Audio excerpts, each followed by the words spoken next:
Fishing Obsessed podcast. We'll be sitting down with a fresh guest each week. Someone who shares the same kayak fishing passion that runs through our veins. We're talking kayak anglers, kayak companies, lure experts. Heck, anyone who's got a story to tell about landing the big ones from a kayak. We're setting our sights on becoming the #1 kayak fishing podcast in the world. You'll get a chuckle, a grin, and hey, maybe even a belly laugh. Because we believe in the power of humor. But above all, we're here to educate and inspire.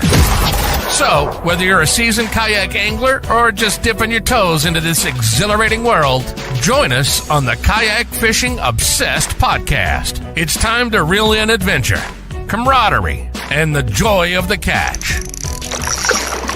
Here's your host, Darren Windle. Hey, you fish freaks. Welcome to episode number 130 of the Kayak Fishing Obsessed podcast. Tonight, we've got a guest who brings a really unique experience to the show because he's not just a Bassmaster Elite Series pro. He's also the man behind Missile Baits. We got John Cruz in the house. There's a lot of pro anglers out there. There's a lot of bait companies, but it's a completely different thing when the guy designing the baits is the same guy betting his paycheck on them in the tournament. So we're going to be diving into confidence baits, simplicity, and what anglers get wrong when choosing lures. And big shout out to the sponsor of the show, Dark Horse Tackle. Got another box today, Wyatt. What do we got?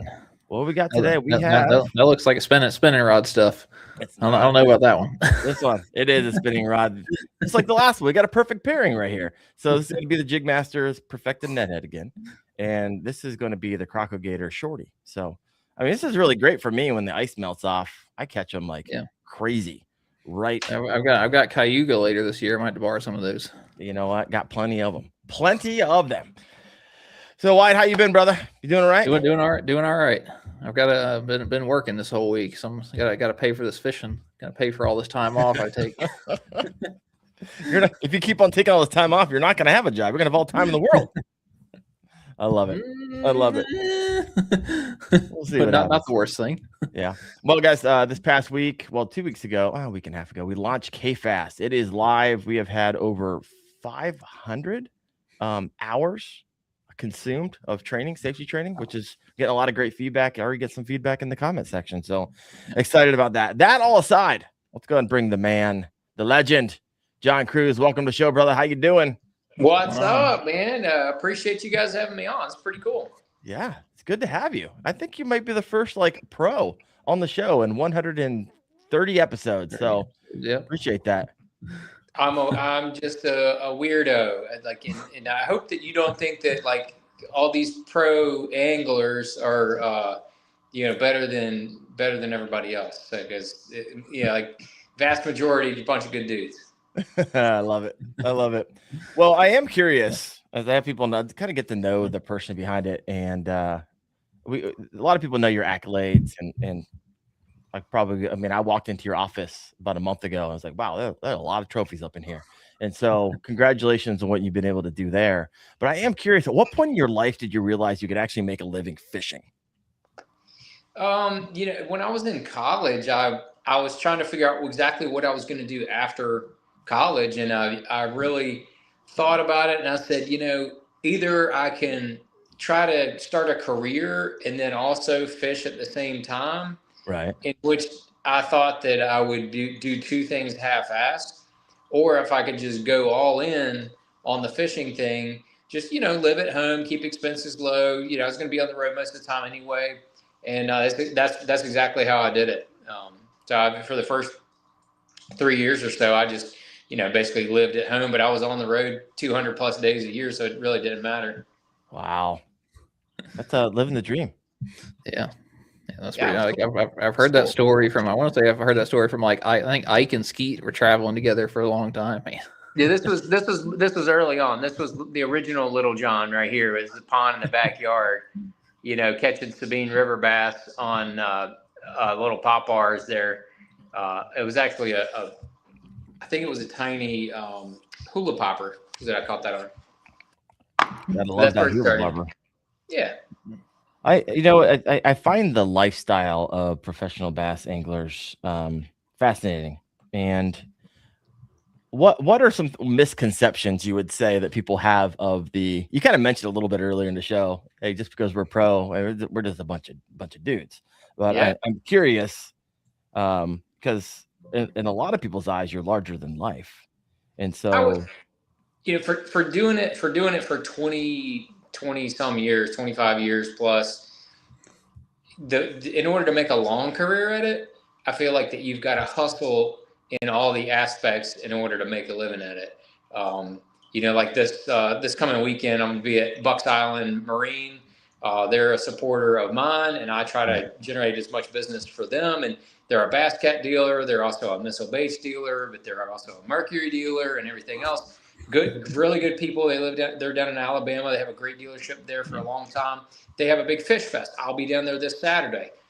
It's part of my agreement with them. I got to run down there and do that thing, and talk with people, show them all the new baits, and talk about the bass boats, and do everything. So you got to hustle in order to stay in the game. You can't, if you can just run around and fish. You're that's a good way to not have any support out there on the road. yeah. And have you seen? I'm sure you've seen people come and go because there's really not just the person out there who just fishes I've seen and a lot lives of off tournament. I don't know what the average career length is. Now that's a really interesting question. I'm gonna try to see if I can get somebody to look it up and find out, because like in the NFL, the average career is only less 3 than 4 years. Yeah. It's like 2.5 years or something. Because you have to get 4 years of a player to be vested with their union and everything. But for a bass fisherman, I bet you it's no longer than 4 years. Really? For the average career, so to be able to do it more than 10 or 15 or 20 years, I think the common trait is that you guys hustle. Like Mark Menendez is going to be down there this weekend. He's a hustler, man. He's working all the shows and doing everything, providing value to the people that support him, and they make. I want to be the easiest check that anybody ever writes. You know what I'm saying? Yeah. Yeah. Wyatt and I actually having this conversation. I was like, Wyatt, you'd be hard pressed. Everybody who's doing fishing and it seems like they're doing it for a living are hustling, and they're stacking revenue everywhere that they possibly can, because no one's just living off of tournament winnings, right? Yeah. You can't win at that rate with the competition out there. Unless your last name is Van Dam, you're not just. I would say even him. He was one of the most well-paid, endorsement guys out there. But in my opinion, he was only getting maybe half of what he was really worth. He was the needle mover for 20 years. So you're doing the full time before Missile Baits. How are you making it work? I guess when did Missile Baits come online, or has it always been something that you kind of tinkered with? So I've been fishing full time for 25 plus years, and Missile is turned 14 years old this year. And Missile is really just a supplement, and it provides a lot of extra value to pretty much every fishing industry sponsor, including Bass Cat, including Mercury, but of course Spro and Gamakatsu and Sunline, all those companies that I've been with for a long, long time. Being that I work with Missile, now I'm entrenched in the industry. I'm talking to the main buyer from Bass Pro Shops or Walmart or even just smaller tackle shops like Green Top or McKee Outdoors in Tennessee. And like I said, I'm going to be at Bucks Island this weekend. I'm going to be up at the Ohio River Outdoors Expo the following weekend, and be with another dealer of ours, the Ohio River Outdoors. Up there with them. So I mean, it's just like you gotta keep it rolling. You're always involved with it, and so not only am I helping, is it good for Missile, but it's good for all the companies that I'm associated with. Cash and Rods, Seven Reels. Yeah. Like I'm talking with all these dealers about all of that stuff, on a weekly basis. Yeah. Keep your ear to the ground to the next what's the next thing out there? Yeah. Right. Exactly. And then, I talk with the people from, whether it's Seven or Cash, and like, hey, have you talked to Doug over there at this. Oh, you talked with Todd over here. No, I haven't. Oh, yeah, call him and tell him I told him to call you. And like that stuff really helps out other companies that I'm involved with. I feel like it's a huge advantage over a lot of other pro anglers. Are you ever not busy? Because you got the tournament trails, you got the fishing, actual fishing, that you got running your own business, and then you got all these, sponsorship responsibilities that I'm sure you love to do all of them.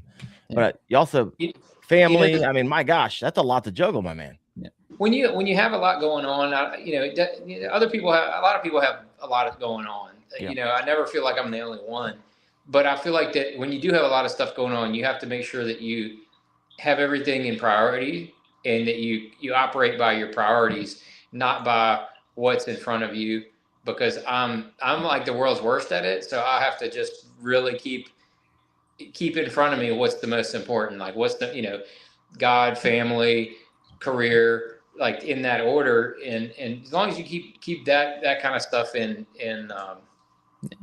order, you're good. Yeah.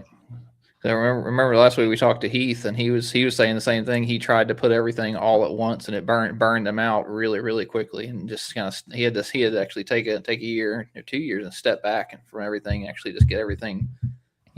This is priority number one. This is number two. This is number three. This is where I'm going to put my effort. This is where Right. I mean, I feel like the biggest disadvantage for me in having so much stuff going on and so many obligations is that I don't get a chance to go out and try a lot of the newer techniques and a lot of the newer lures and things like that and really get good with them. I mean, I feel like I'm still 1 to 2 years behind the guys that are really good with live scope. And I feel like I'm really catching up now. Like I don't feel like that. Okay, it's a pure live scope tournament. I'm not at a disadvantage. Oh, wait a minute. I'm not good with a koiki ball, and I just got my teeth kicked in by this 20-year-old kid right here, Fisher and I mean, absolutely goat roped me, and the rest of the field and made a laughing stock of us with this with the koiki and fuzzy dice. Bait. I'm sorry. That's when you're supposed to break out the grub and show them how it's done 25 years ago. Dude, that was pretty kick ass with that. Yeah, see, that's what I'm talking about. Like, I have to go to old school techniques. I like how Hank went backwards. He's like, I'm not going newer techniques. I'm going older techniques, and I can still, kick your teeth in, which he. So after tournaments, do you have time to do like postmortems? Do you take a time to look at what other people were fishing and so forth and so on and watch video? Or you're like, I don't have that much margin in my life. It kind of depends, man. Like after Martin, I was really pissed, honestly, because I felt like I developed multiple good patterns. I felt like I executed really well. I didn't lose a single fish. I caught almost 40 fish both days. I didn't get the right kind of bites. Yeah. As far as the size, so that was really frustrating, and I was a little perturbed about that. But I rifled home, and then it was Valentine's Day, and I went out with my wife for just a little bit, and spend some time with the family. And then that Sunday, I woke up and I was still pissed off, and so I was watching live and following everything, and trying to figure out exactly what all I missed. I talked to some of my buddies on the way home, with Brian Schmidt and stuff, and we licked our wounds together. What did you miss? What'd you come up with? We don't know. That's why I was still missing. I mean, that's you're still hard, is what you're saying. Yeah, and so they caught them. Yeah, they caught them all over the lake. So it wasn't like, all the guys were down there in this one arm. That's not really how it was. I will tell you one brief thing. The first day I fished in the same area that Brock Mosley was fishing. We looked at each other a couple different times, and it's not that big of an area.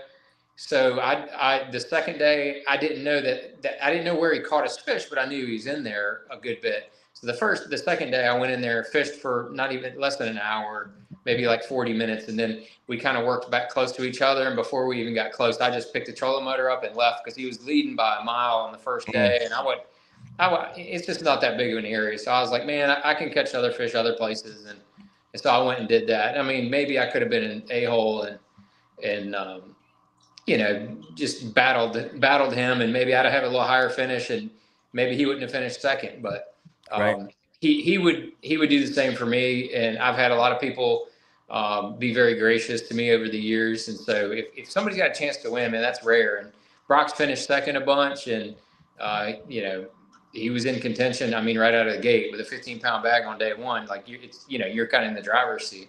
Yeah. No, White and I were talking about this last week. How if you're in the running and you're like, I'm just going to leave that area. The other guy left the area for you because Jake's in the comments a little bit ago. He started on my spot, and he just drifted off of it and left it by a couple 100 yards. And I swung out there, and the school of fish was there. And then he came up, like we were talking on the way back. He's like, I'm going somewhere else, man. He's like, you got a shot at this.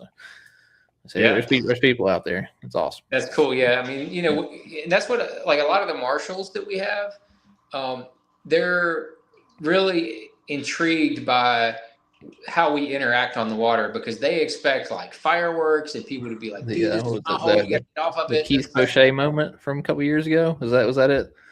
Which one? Was it the Keith Poche where he pulled the trolling motor up and said, I'm going home? He's like, I got work to do. I don't know. Poche's had his run-ins. I fished around Poche a handful of times, like close. Like we shared the same water. We never had any problems. It's just, some people you just have to earn their respect, and then respect them, and they'll respect you, and you can work together. It's not a problem, man. I've done it a ton. Like one of the times I know that I was fishing in the same area, and I was talking with Bill Lowen. And then we fished, like we're fishing the same water. And I was like, man, I was like, I just really want this back corner over here. And he's like, all right, cool. Cause I really would rather prefer that other side. I'm like, all right, yeah, man, how about it?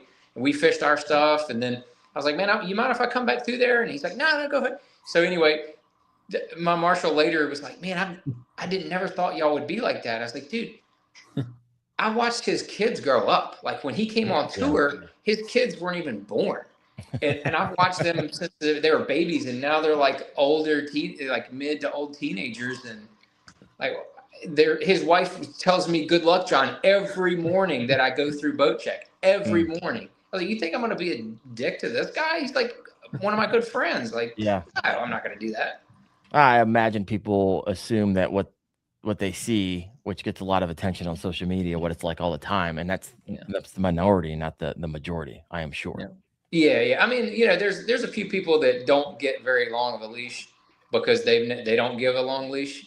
But those are in the minority, and we don't have very many of them left on the elites, to be honest with you. And a lot of the younger anglers, like the Fisher Anayas, like the Easton Fothergills, Tucker Smith, all those younger guys, man, are very respectful. Not of like old farts like me, but they're very respectful of each other. They just don't. They're a little bit different, man. They're a little bit more laid back, but dude, they will stomp on your throat as far as the tournament goes. They don't hold back on the fish catching. That's for sure. I love it. Well, if you guys have a question for John, go ahead and throw that, or Wyatt or myself, throw that in the comment section. I'm trying to keep an eye on it as we kind of enter into conversation. Let's circle back a little bit, John. I'm curious about when you decided missile baits. Like, was there a problem that you saw in the soft plastic market and you're like, hey, I need to fix this? Or you're like, hey, I just need to supplement and I got some ideas. Well, really from day one, as fishing as a professional, I mean, like before I even finished college, I knew that the tournaments were going to open the door for something else within the fishing world.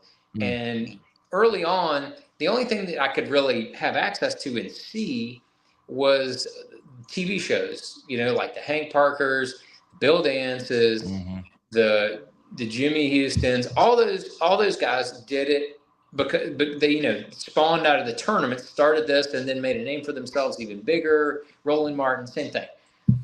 And so I didn't know if that was going to be my avenue. And then like the first year of fishing full time, TV show is not going to be my deal. I can just tell you that right now. It's not going to be what I want to do.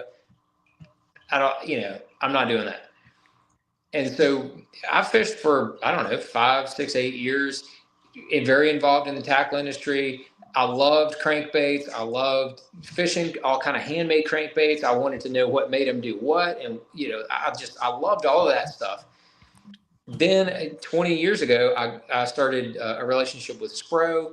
I came on and helped them design the Little John crankbait. Like I drew it out. I've caught some fish on that thing now. Told them exactly what I wanted, and we figured out how to get that little weight transfer system dialed into it. And there, lo and behold, we started with that. After about 5 years of that, I loved that process of designing lures, promoting the lures, testing them, and making sure they're just right before they go to market, all that kind of stuff. And I thought, man, I want to do this in soft plastics because Spro at the time was all hard baits. I was like, man, I want to do this for soft plastics. And I had two options to do it with other companies, and I decided not to. I wanted to do completely my own thing, and I'm glad I did. So that was 14 years ago, and here we are, just still designing baits. Man, we've got about 5 or 6 different projects in the works right now, trying to refine those and get them to market. Just a lot of I don't know. I love that. I think it's cool. Yeah. What's the gestation period from like idea to available to the market? It really depends on the bait and what you're doing, but because it could be anywhere from, I think on the low end, maybe 6 months at the fastest. But that's quick. Average is probably a year to a year and a half. Okay. It's probably the average, and then some of them has been as much as two years plus before they hit the market. Wow. How many do you end up scrapping along the way? That's what I was curious with. A lot, really? Yeah, I mean, I do a lot of drawings of stuff, and then I go, man, in my head that looks cool, and it looks like, whipped cream dog crap, paper. You ever got something like almost ready to go to market and you end up scrapping it? Oh yeah, I've done that. Tell us the story. Tell us the story. Yeah, that's what I just want to know. Like, what's the favorite one that you've had? Let me try to think of. I've had some with Spro that we kind of went that direction, but Spro is interesting because they would always tell me because they would say, "Do you love it?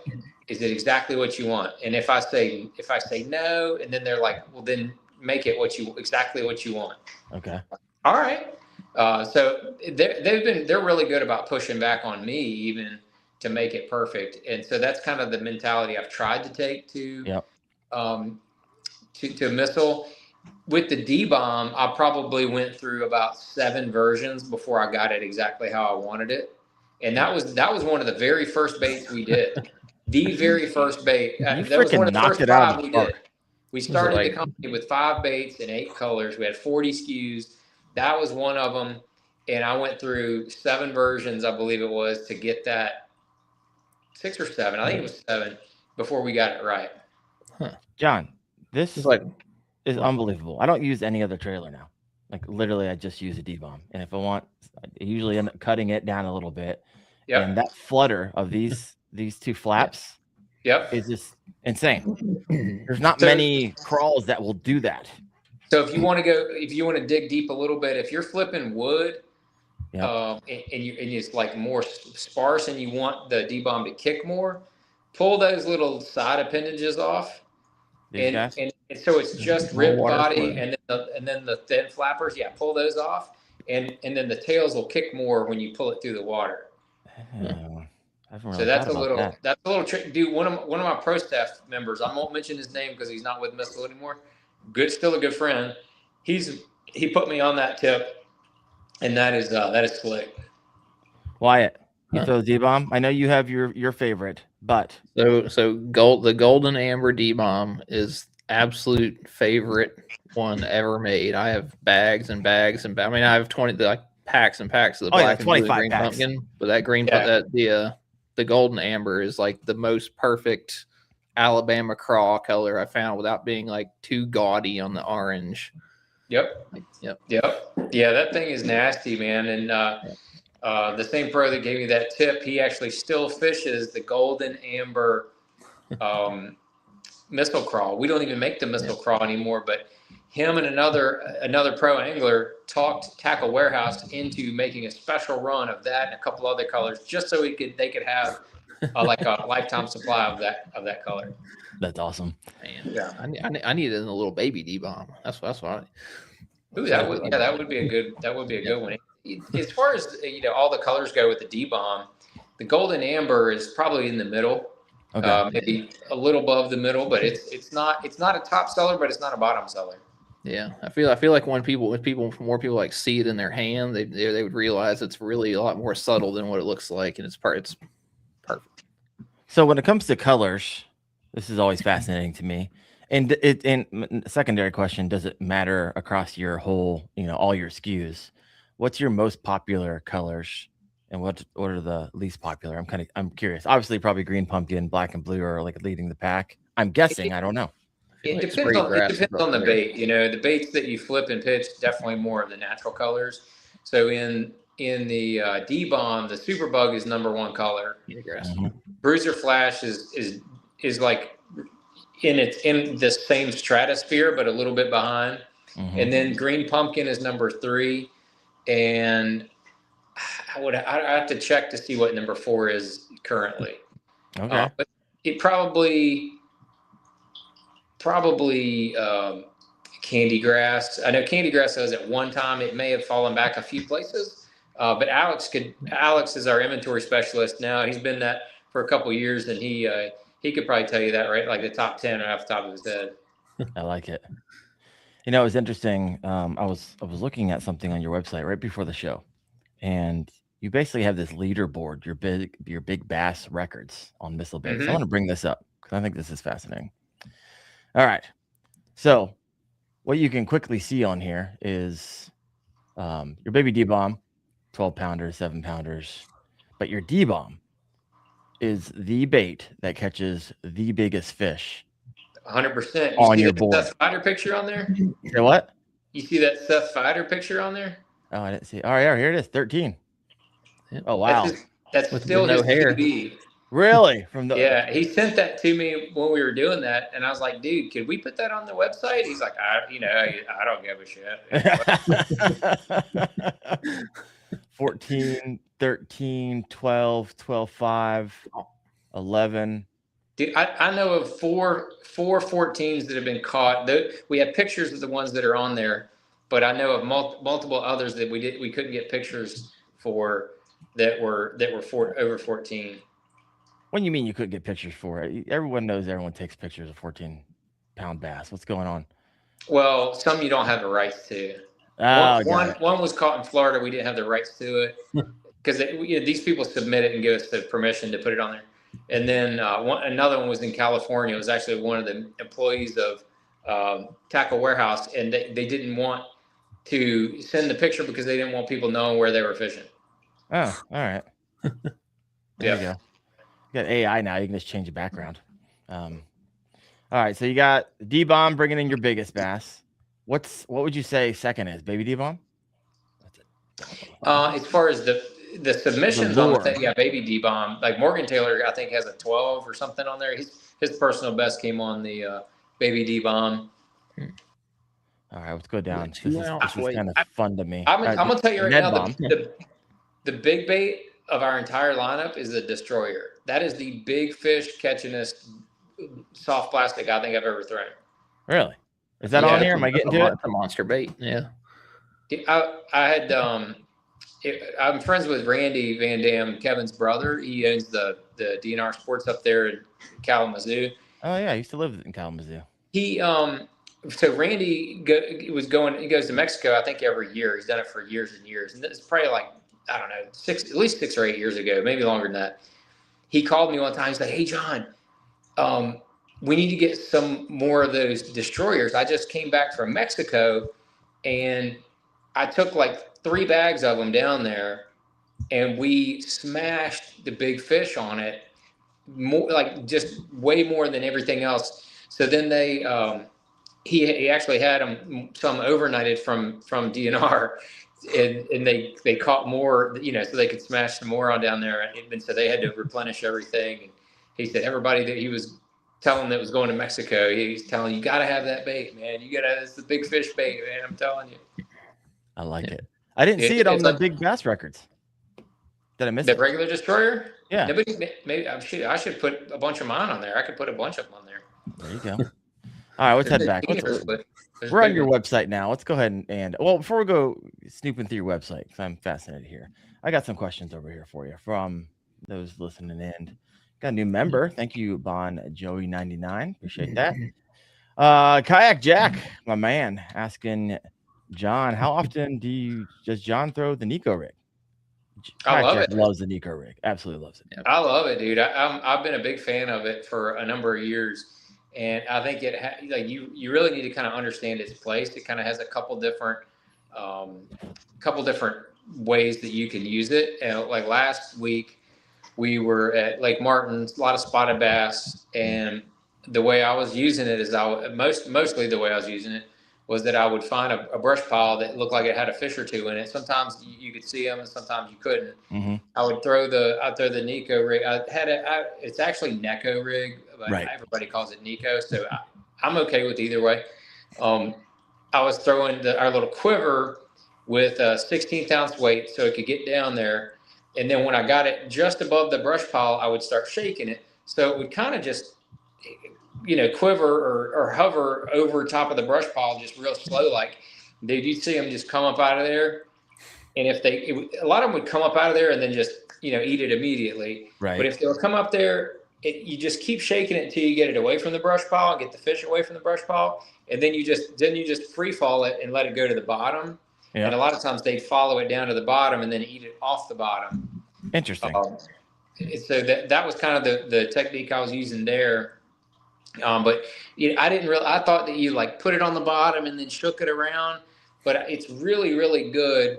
I feel like in the middle of the water column, because you can really keep it in one place if you do it right. And it's very much a finesse technique. And funny story about the Neko rig is that probably 20 years ago in I think it was the very first Elite Series event, maybe 21 years ago now.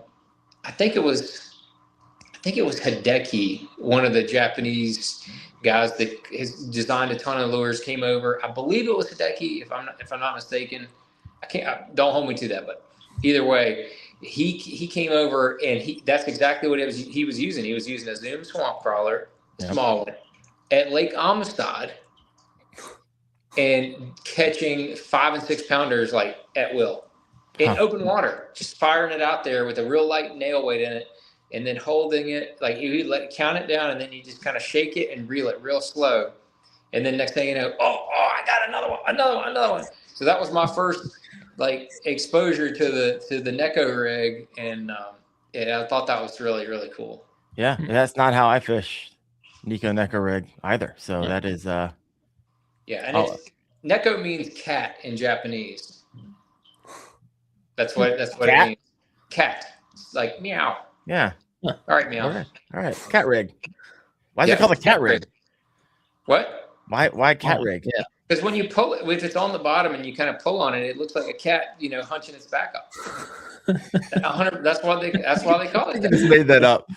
I'm gonna go with it. Dude, Google that. Not Google. Google it, man. I'm telling you. I need someone out there to Google it. Tell me what John is saying is true. He's making stuff up on the spot. Oh my gosh. What do you think? Do you know what Cinco means in Japanese while we're at it? Look, school us all. Dildo. No, okay, I did make that up. I did make that up. Cinco means lightning or like a flash of light. Wow. This is a learning experience for me. I don't know about you, Wyatt. Yeah. I say no idea. I'm full of useless information that pays me no money. Yeah. No, this is great. This is really great. All right, that was from Kayak Jack. What else we got? All right, Bass AF 817. How would you assess the future of bass fishing, given all the success the rookies have been having lately? Yep. I think it's great. I think it's great. I hope that my hope is that it encourages more high school and college anglers to get active and be like, man, these younger guys are doing it. They're whooping up on these old guys. like I can do it too. So I hope that encourages more people to participate in tournaments, because dude, in the last couple of years, just general weekend tournament participation is down. And I think that, you know, a lot of people are like, oh, is it forward facing sonar? No, it's not that. It's a combination of like 10 different things that are all not helping the fact that we're just not getting as much participation, you know, whether it's inflation. I think that's a big factor in it. Other things that people are doing are more popular. Social media is driving some of the demand to diminish a little bit, but I think the future is bright. Like the future, we might be through the golden age of bass fishing, I feel like, but that doesn't mean it's going to be bad. Like that doesn't mean it's going to be poo poo. It's going to evolve. I don't know. It's kind of like NASCAR. NASCAR went through its golden age with, you know, with Dale Earnhardt and yeah, all those guys, dude. It was just, that was the freaking peak, man. That was the bomb. And, you know, like Ike and Ellie and I talk about it. Like we are like, dude, we started fishing when it was the golden age, like during the ESPN years, and, you know, Denny Brower and Kevin Van Dam duking it out, and Ike and Ellie duking it. Like, dude, that whole time period was just, looking back on it while still being involved in it, it's pretty wild that it was so badass at that time. It was so cool. So break out your crystal ball for us. What does bass fishing look like in, not your actual crystal ball in the back? I see it back there. That's really, he put all his crystals off to the side while he's in the green room. I saw him doing that. What does bass fishing look like in 5-10 years, in your opinion? Like what are the trends that you see? What should we expect? So this is interesting. I love this question, because probably in the last 2 to 3 years, let's say up until this fall, I didn't know what the hell is gonna happen, honestly, because it seemed like the MLF and the BPT was losing some steam to where they were kind of gonna like shrink back to a formidable existence. Like, not like they're not going away. It's not what I'm saying. But like they really were kind of expanding, and it looked like they were really going to become big. And then they started slaughtering their own people to be able to have a small field. And then it was like, it just kind of got awkward. And so I think they're going to exist in like their own little piece. And I say that because we need competition in bass fishing. That's when bass fishing is its best. You know, in that golden age I was talking about, FLW came out and was just firing money out like Yosemite Sam, and Bassmaster's like, oh yeah, well look at this, we got ESPN, we got all their money, and you know, they started throwing around money, and that was a lot of what. Plus we had all those legends still involved, but so I felt like BPT and MLF are shrinking a little bit to a good, fun to watch existence. Bassmaster Elite Series, the last handful of years, has really been trying to figure out how we operate happily internally, and I think that in the last year we've kind of gotten there. I think we're kind of getting there to where we're kind of going along, but then we're not getting that pressure of BPT, because you know when that split happened like 7 years ago, whatever it was, dude, that put a lot of pressure on Bass, man. They stepped their game up. They really got aggressive, and so I'm like, as of a couple of months ago, I'm like, well, who's going to put pressure on anybody? Like, they're both kind of like falling into their own comfort zone. Bassmaster's trying to grow and trying to do some different things. They're really trying. They really are. And then all of a sudden, this dual threat thing comes out, which we recently found out is a scam. Oh god, so, I knew it was coming. Whatever, but that, like, okay, I thought we were going to have some competition, but I guess not. Now we got that dude from the bird guy from down in Texas that's putting together that $1.25 billion first place tournament in at Old Hickory later this fall. So it's like, okay, this is cool again. Like this is what gets headlines in virtual newspapers anymore, but this is what gets social media headlines. Dude, somebody's going to win $1.25 million. Hopefully that's not a scam, because if it's not, which I don't think it is, dude, that could be big. I mean, as far as the sport goes, that is what's going to run on USA Today and their sports section. Be like, hey, some bass fisherman just won $1.25 million in this tournament. What's the Probably largest Jacob Miller, payout? but You know? whatever. Yeah, what's that? What's the largest payout in FLW history? used to be instant millionaire for their Forest Wood Cup. They had it for a couple of years. It was $1 million and like 500,000 for second. Like it was wild.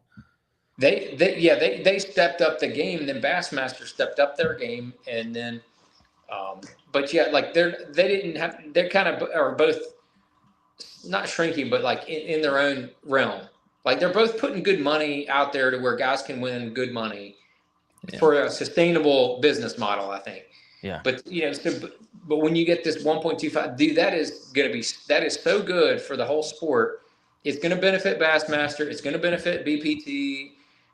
And maybe it puts a little bit more pressure on them. They're like, wow, damn, we can't have this other Wildcat tournament making more money for our guys than we're making for them in like 3 years or a career. So I don't know. I think it'll be good overall. We need a little bit of competition and keep it going.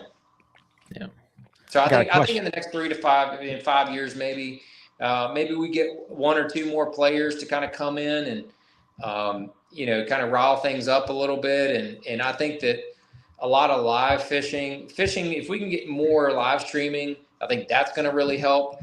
And then I think we need to make the whole interaction more fan friendly. Every tournament needs to be more fan friendly. And I think that's where it's going to go to grow. I mean, does live streaming become an issue because you got these tournament trails that have sponsorships, and then you get all these individuals who also have their own personal sponsorships, and when they live stream, people are just going to watch their favorite angler, and it's going to really edge out the sponsors for the entire trail, right? And so that's the fear. That's the fear, and that's why they have exclusivity on live streaming. Right. But I don't know if you've seen some of the stuff that in the first 2 tournaments on the Bassmaster, but they're putting live cameras in a few of the boats and kind of refining the process of how that's going to work, because they want to continue to grow that to where, maybe in next year that we have 15 live cameras per day. And then the next year we, grow it to 30. And if guys want to, because some of the guys are using their own live equipment to stream on, but it all has to funnel through Bassmaster. Got it. Yeah. Oh. He gone. The crazy thing is like he's still there, but he's not there. Yeah. Whenever his camera shut off. I think that golden era was like the only way to get your fishing fix was through ESPN and was through FLW and things like that. So if I wanted to watch fishing, I had to go to ESPN. I had to go to FLW. And now if I want to watch bass fishing, I type in bass fishing on YouTube and I get 500 million search results. Right. He's back. Sorry, my daughter that's in college tried to FaceTime us, and we're on the cloud, so I don't know why it cut me off. But anyway, it's all right. I was saying that I think in time, when you get more of those live streams, it's going to be nonstop entertainment. There's going to be nonstop fish catches. It's going to be kind of a nightmare to produce all that on the back end. But I think in time, once there's so many guys, like they're going to have to let some of them go out to YouTube and some other places. And when that happens, I think we'll draw more people in. Because I mean, all the biggest influencers out there right now are all live streamers. Yeah. So if we're not live, if I'm a full-time pro angler and I don't have missile baits and all that kind of stuff, I'm streaming every week. I'm live streaming every week. Yeah.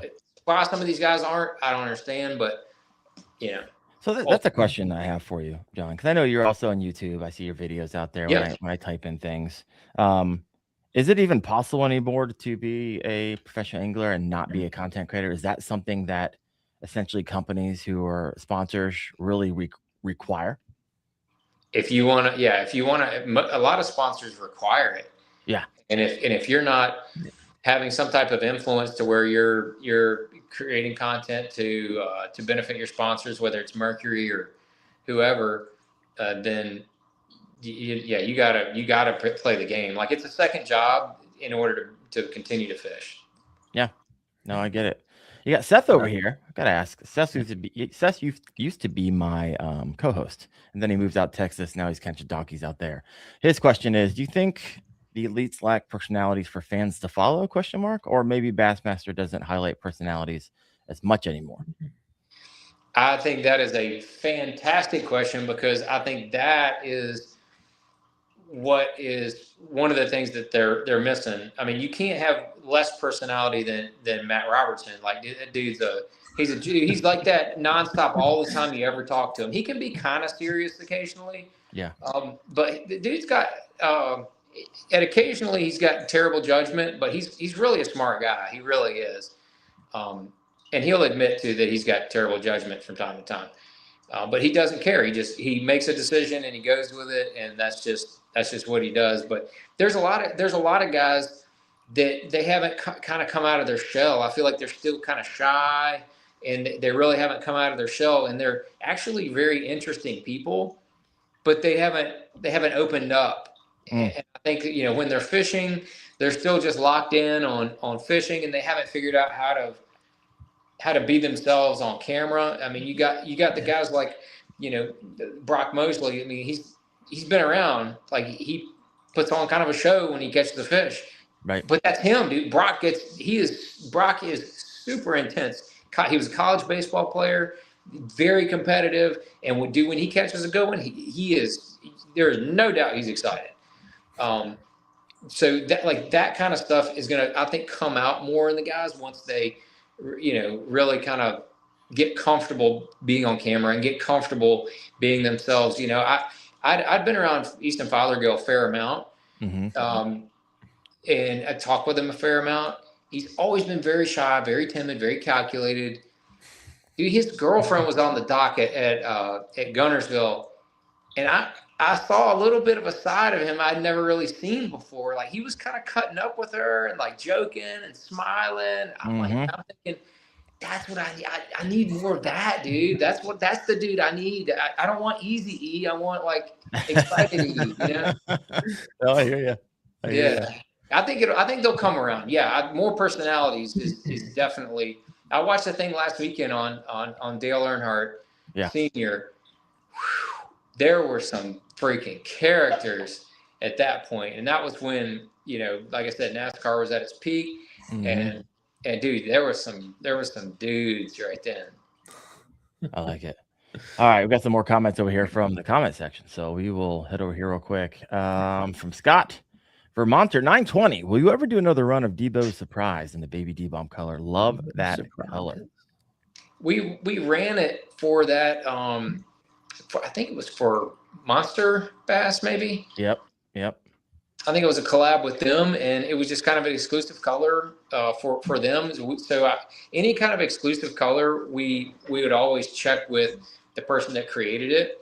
So we'd have to check with Debo and see if he would do that again. But we'd really need a retailer to kind of like partner with us to pick that up. Do that. Like, we would probably not make it an inline color out of respect for that deal. Sure.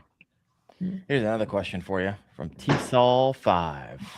I didn't forget about you, T-Sol. I see he wrote it there at 9:05, and like a couple minutes later wrote it again.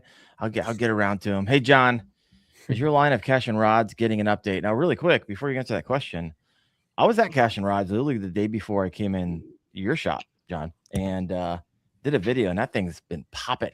It's like 85,000 views on like a 45-minute like short film. So if you don't know how fishing rods are made, from literally the pre-preg to making their own blanks all the way to out the door, you got to watch that video. It was actually wildly impressive. And during that time, of course, you see the John Cruz series, the red grips on it. So are they getting an update? There's cool new stuff coming from Cashin. It's in the works. I think that one of the cool things is coming at the Classic, I believe. Last I heard, that was the case. So yes, there are some cool things coming. And to be honest with you, I don't know when that update for the John Cruz line is coming. I can't give you the exact date because I don't know the exact date, but it's we're always working on stuff, and we do have some cool stuff coming within the next month. Yes. Yeah. And I got a sneak peek at what you're referring to, John, and it's pretty freaking sweet. Obviously, promised I wouldn't share about it, but it's exciting news coming out of Cashin. Big fan of the role. What do you love most about it? How long have you been connected with Cashin? I'm curious. We've been connected for we'd be probably approaching 15 years, right around that. So that's from like the beginning, right? Because Cashin is not much older than that. Yeah. Pretty much. I met Matt at his the very first show that he did. I was working the Raleigh Fishing Expo. Okay. And he had a 10x10 booth. All right. And I went over and introduced myself to him, shook his hand. I said, "Hey man, yeah, John Cruz, just, I looked at his rods. I was like, man, these are really cool. I like the yellow pattern. That's different. It's going to stand out. I like it. Keep doing what you're doing. Keep refining. Keep making it better. Look for, I'll see you around. Holler if I can help you, whatever." Then at the time I had a rod sponsor, and the next year saw him at some shows, talked to him again, just, being friends. And then the following year, I think, or maybe in that year, the second year of us kind of knowing each other, he said, "Man, if you ever are looking for a rod sponsor, let me know." Mm-hmm. I said, "Okay, that sounds good." So sure enough, the end of that year, I was looking for a rod sponsor, and I called him, and I had it was between him and another company that I had a friend at, and the two of them, I kind of went back and forth, and I just, financially the deals were similar, and I just felt like I was like, man, I can really help this company. Yeah. Because at the time he was still making rods in his garage, but he wanted to expand dramatically. He wanted to expand quite a bit. He's going to get his own facility. He wanted to start doing, more manufacturing, eventually make the blanks and all that. I'm like, yeah, this is a company I know I can help. And I feel like I've helped them tremendously from, relationships and introducing them to buyers and different tackle shops, and, and helping design, product. I mean, when I first got associated with Cashin, because Dr. Cashin is very analytical, and he got on me for not knowing the blank numbers. Like the tonnage? Like, I don't know what 853 versus 904 is. I don't know what that is. I don't. And I was like, and nobody else. 7.1 medium heavy. Come on. He's like, well, we're sponsoring you. You need to know what that is. I said, I don't need to know what it is because nobody else is going to know what it is. So if I tell people you need to buy a 761 blank, they're going to be like, I don't even know what that means. No. And so that's why when we started the John Cruz, and so I gave him a list of rods of actions. I said, man, you need to make this rod with this action for crankbait fishing. You need to make this rod for whatever drop shot. We need to do this. I want to do a counterbalance on the drop shot. I had all these list of rods, and he said, well, why don't we just do a signature series? I was like, I'm not asking for a signature series. I'm asking for these rods so that I can fish with them. This is what I need. So he's like, well, let's do it. So then that's when the signature things kind of started. And I told him, I said, well, if it's going to be a signature, then we're not going numbers, man. Like, you can put numbers on there, but we're going to put drop shot rod. There you go. Square bill rod. Rod. Like, and so that's what we did. And then they've kind of adopted that with a lot of their other line as well.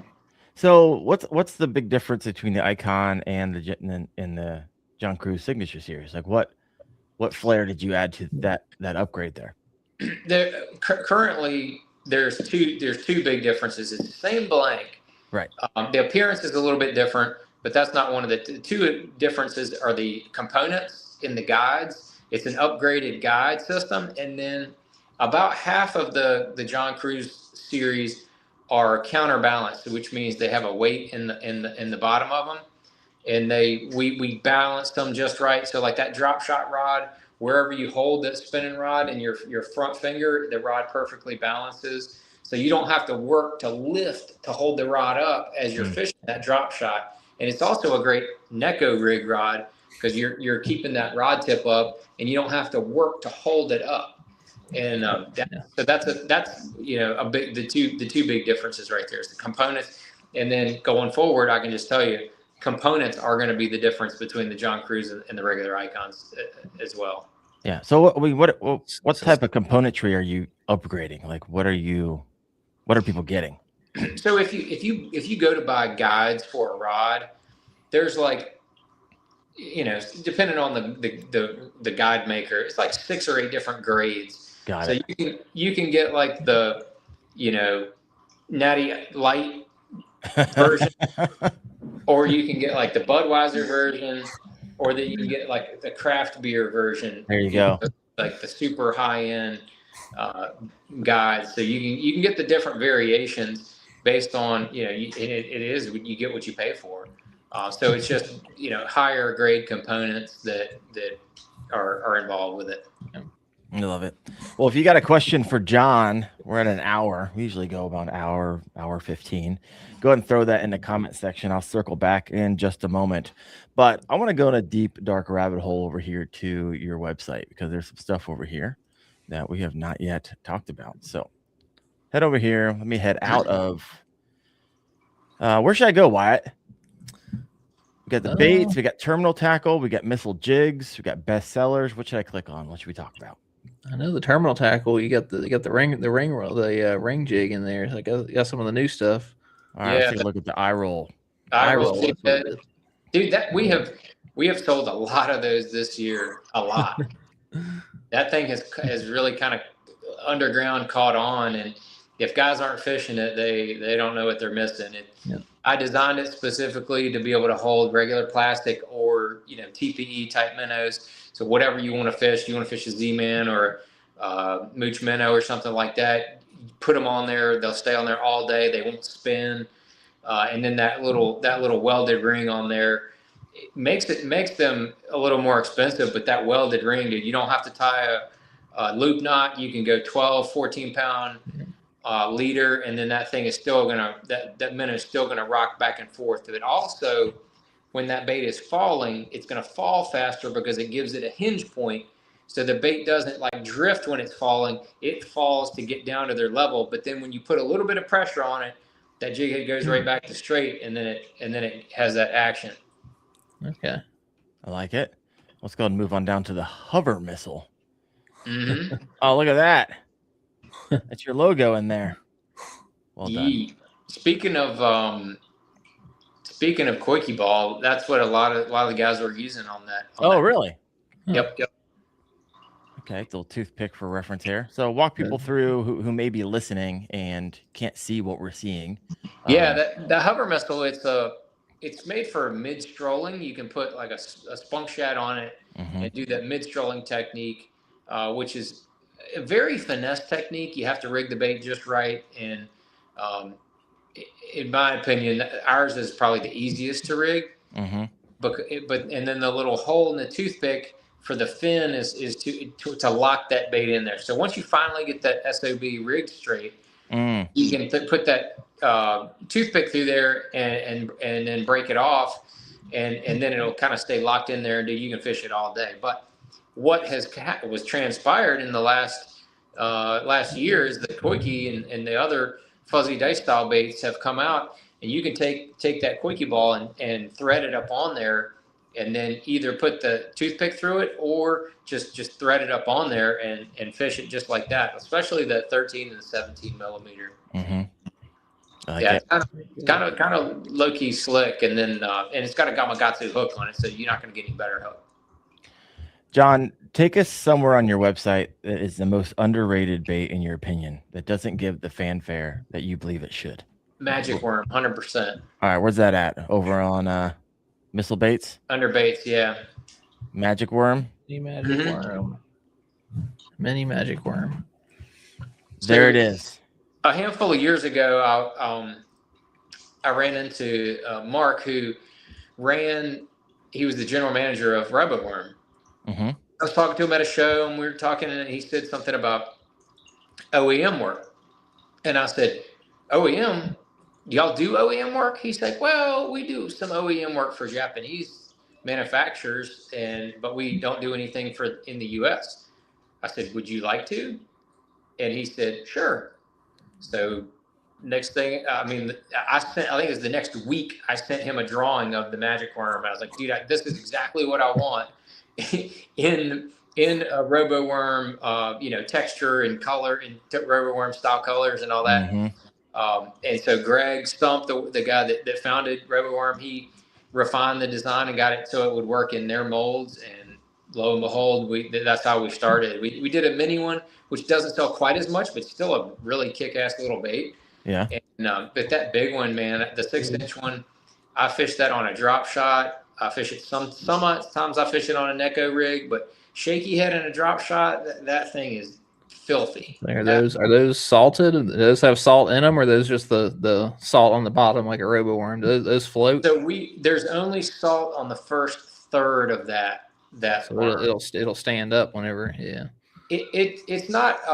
It doesn't have flotation to it, but the robo worms are not salt. They have very little filler in them, so they're fairly buoyant. Yeah. Yeah. We got Chad Hoover over here in the comments saying, whatever you do not get the Freedom Flyers. They don't work. Avoid them at all costs. Yeah, all he right. doesn't want anybody to fish anywhere near where he is with them because he wants to have them all to himself. There they are, folks. The Freedom. Am I on it? Freedom Flyer? Yep. There we go. Yeah. You got the 4.25. So I'll tell you the quick story about the Freedom Flyers. That I was trying to figure out how to make a minnow roll better. Mm-hmm. And the Sakamata shad's been around for a couple years now. Dude, I had the a Japanese guy gave me a bag of Sakamata shads like 5 years ago, and I feel like a moron because I never figured out how to use it. But anyway, I wanted to figure out like how do I make it roll easier, and it took me like 6 months of. I had all kind of different minnows, just studying them, trying to figure it out. And I figure out, man, I was like, we need to put I call them elevators because that's what you call them on an airplane. Like, man, we need to put these elevators on the back, not on the front. Like the front is like, they put that on the front because they were trying to make a fluke that would stay up on the surface and jump for herring. Like that's why they designed the Sakamata shad like they did. Okay. It was not made to roll on a jig head. They figured that out later. So I was like, man, the ones on the back, that'll make that thing roll. Like the tail is going to wag the dog, so to speak, on the action. Well, when I presented it to one of our regular mold makers, he's like, man, I can't cut those angles. Like nobody with a CNC machine is going to be able to cut those angles to make that. This right here, this little lip back here. Yeah, he said nobody can cut those angles with a regular CNC machine. I was like, all right. So then, lo and behold, just as luck would have it, another friend of mine that does a lot of bait design had a patent on creating 3D printed cavities for injection molding. Okay. So that's what we used, and the Freedom Flyer is the first bait to ever use that technology of 3D printed molds to make soft plastic fishing lures. And that's what we got the 6-inch version coming out right before the classic. They're in production right now. So that's the 4 1/4 that you're looking at now. The 6 inches coming out very soon. And dude, that 6 inches is absolutely nasty. And I can just tell you right now, I'm gonna be throwing it at the classic. Like it's gonna happen. All right. I need to get my hands on some of those. Yeah, so that's kind of a little quick story behind that. Now, when we were getting ready to start the show, there's a lot of people to hop on and they'll, write comments before the thing even starts. And someone was like, hey, I love the Bomba. And so let's head over to the Bomba because I love a good poop bait. I'll be honest with you. I'm a big fan. So walk us through your thought, design. I'm a big Yamatanuki fan. And so I've never actually had my hands on a Bomba before, but I specifically remember you launching it at iCast or something, and then you catching a fish at the pond at iCast on the Bomba. Like it showed up on my feed, and for whatever reason that is burned into my brain. It was one of the best baits we've had at that pond and at the iCast show is that Bomba. We caught probably more on that than about anything else, but that Bomba, dude, it's a good little bait. I mean, I've caught a bunch of fish on it. I wanted because I fished the depths one, and I didn't. There were some things I didn't like about The cover scat. Yeah, the cover scat, it sinks really fast. So if Mhm. you're trying to fish it in less than like 5 feet of water, it's almost like it's too heavy, and It's heavy. It's dense. That's for it's sure. not. But it's not made for that. It's made for fishing deeper rocks. Like that's what they designed it for. Mm. And that style of bait, the cover scat was not the original scat style bait. The original was called the Patate, which was made by a company called Biwa, which was a French company. Okay. And dude, that thing caught on like wildfire in Japan because they were fishing it. This is funny because it all goes full circle. They were fishing it as a weedless Ned rig. Okay. So the Patate was the original, because it was made up. They called that Patate because I think that's French for potato. I'm not positive on that, but I think it is. And so they were fishing it as a weedless Ned rig, just a EWG hook on it, and fishing it on the bottom, just like you fish a Ned rig, but it was weedless. And that thing really caught on in Japan. So the cover scat is a spawn of that, and they tweaked it a little bit, made it a little denser to fish it deeper. And then I wanted one to be able to fish a little bit shallower, and so that's what we did the bomba. I thought that technique and that whole genre was really going to take off, and then it just kind of, you might say, get flushed down the toilet. Hey yo, well done, well done. Dude, I'm all about some dad jokes. Oh, I love it. I love it. I need to get my hands on these. All right, where should we go next, John? What are some things that you wish more people would know the about? shredder. Go the shredder. The shredder? All right, Wyatt picked it. Where's the shredder? Well, the shredder was a really cool bait design that we helped tweak and get right. And then the mold, the bait is being made. The mold is essentially broke, and no other mold manufacturer will touch it. He's got one. I got a bag full when I was at Missile Baits. I told you John to grab them while you could. A pile of them, and he explained to me it broke. I was like, "Oh man, these are going to be worth like tens of dollars in a year and a half, and no one can get them anymore." That's right. I love it. No, I can't wait to throw this in the river. To be completely honest with you, throw a little absolutely on that, and then oh man, that's instant eat. Speaking of the river, probably one of the most underrated baits that we actually sell a fair amount of is are the micro jigs. But the micro and the micro football, dude, we sell a pretty reasonable amount of those, and we're actually coming out with a micro football HD, like a little heavier hook, a little bit bigger hook, and a little thicker skirt. That'll be coming out here probably next 2 months. Nice. All right. Give me on some jigs now. I know.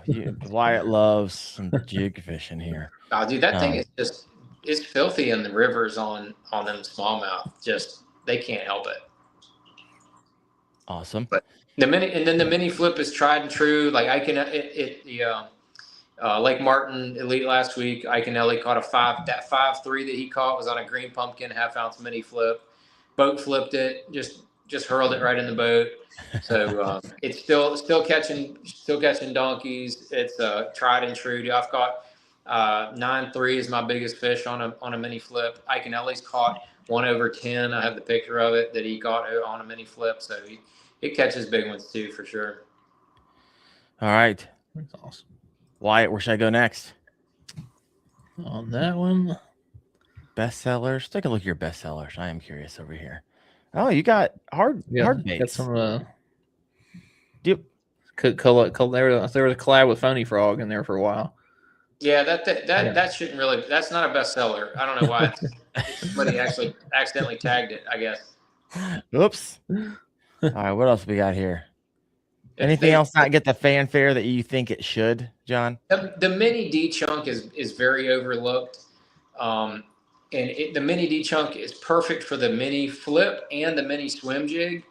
But if guys are throwing that baby structure jig, it's a perfect fit on that too. So any of those kind of compact, smaller flipping jigs, that the mini D chunk is pretty badass. We sell a lot of the chunky Ds as well. It's kind of like the adult version of the mini D chunk. Okay. So I want to know where the monster jig came from. Ike and Ellie and I, we were like, we went micro, so then we wanted to go monster. I mean, that thing is massive. We went so big, we went straight to muskie. It's like, what was that movie? The movie with, oh my God, the Mel Brooks movie where he's like, we need to go faster. He's like, oh, we're going to go. We went straight to plaid. Spaceballs. Ludicrous Spaceballs, speed. yeah. Yeah, that's like we went all the way past Mega. We went to Monster. We went past Bass and we went straight to Muskie. Because we started selling so many of those things to Muskie, and we had to make a couple of Muskie colors. Now we got black and orange and Fire Tiger. Yep. Well, we are at almost pushing 90 live right now. So if you have not yet done so, please hit the like button. We'll be landing this plane in just a little bit. But John, really quick here. Off of missile baits, what's your favorite plastic that you have that's not missile baits? Do you actually fish non-missile baits anymore? Because I know a guy that owns a company. I fish. I mean, you have to get inspiration and to kind of like understand what makes baits do what. Yeah. I fish all kind of different plastics. I do. I mean, it depends on what technique it is like, but for drop shot fishing, I'm fishing a magic worm, bro. That's like, I'll put it up against anything. But as far, we don't have a toad at the moment. We're working on some different stuff. I've been researching and playing with stuff for about a year. We don't have it dialed in yet, but yeah, so I still fish a horny toad some. I really like the top toad. That's a good toad. I feel like there's going to be a dice and a grub coming out soon. The dice are interesting. We're going to do a little collab. I'd like to kind of let the bag out of the cat right here, but at McKee Outdoors, there's a guy named Jake that makes these. He calls them stupid, dumb fish balls, and they are. Yeah. They sell a lot of them down there because they catch fish, and we're collabing with them for the classic. We're gonna do a live minnow color because that's our best selling Freedom Flyer color. Okay. So I was like, dude, if you can make that thing in live minnow, I said, can you make it that color and like match our color? And he's like, can you make a shoe stink? And I was like, yeah, let's do this. So we're doing it. We're going to do it. We'll have a bunch of those at the classic. So people can come out of the classic and get their missile live minnow colored stupid dumb fish ball. All right. I'm going to be at the classic this year. I'm excited about that. It's my first time at the classic, so it should be good. Wyatt, are you going to be down there? Yep. Yeah, I'll be there. I'll be there Friday. All right. Yep. Hopefully all day Friday, but. Oh yeah. All right, we're going to end this with the lightning round. Johnny, you ready? Got 5 questions for you. First thing that comes to your mind. Dude, let's do this. All right, most overrated bass bait. Overrated bass bait? Yeah. God, there's so many good ones. Overrated, not underrated. I know. That's what I'm saying. There's so many that are legit and real and good. I think, man, it's tough. I would say a trick worm, even though the trick worm is a fantastic lure. It's just people act like it's the end all be all. Maybe. All right. I don't know. That's a tough one, dude. I mean, you can't say a buzzbait, spinnerbait, jig, spook. You can say whatever what are you want. Gonna say? They're all good. Yeah, they're all good. Yeah. Most underrated bass bait.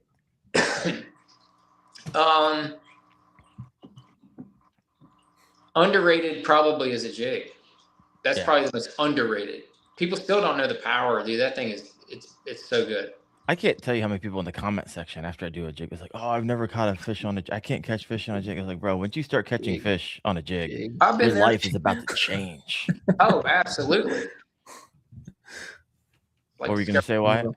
No, I got like jig over there. There's one on top of that trophy. There's jig on top of every single one of these trophies. Wyatt wins tournaments on jigs. That is It is moneymaker.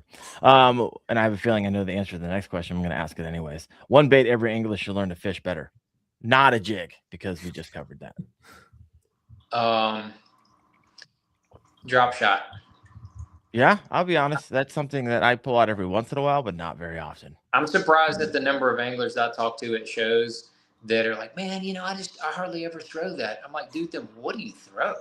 Like, what are you throwing out there? Next question for you. Confidence bait if money is on the line, which a lot of time money is on the line for you. The easy answer is what I just said is a drop shot. I mean, Really? I had, like 2 years ago, I think it was 2 years ago, every tournament that I placed in the top 50, I caught at least half of my fish on a drop shot. And it was the Magic Worm. It was the year the Magic Worm came out. I caught like half of my fish in every tournament that I came in the top 50 on the Magic Worm. Like the thing was just hauling in bass after bass. It was stupid. I like it. Well, John, last question of the night. What can we expect from Missile Bait? You did tickle a little bit earlier that you're working on 5 things. Now, granted, you might not be able to talk about those 5 things, but generalities. What can we look forward to coming out of Missile? Maybe some things that you plan on doing new this year. What do you got for us?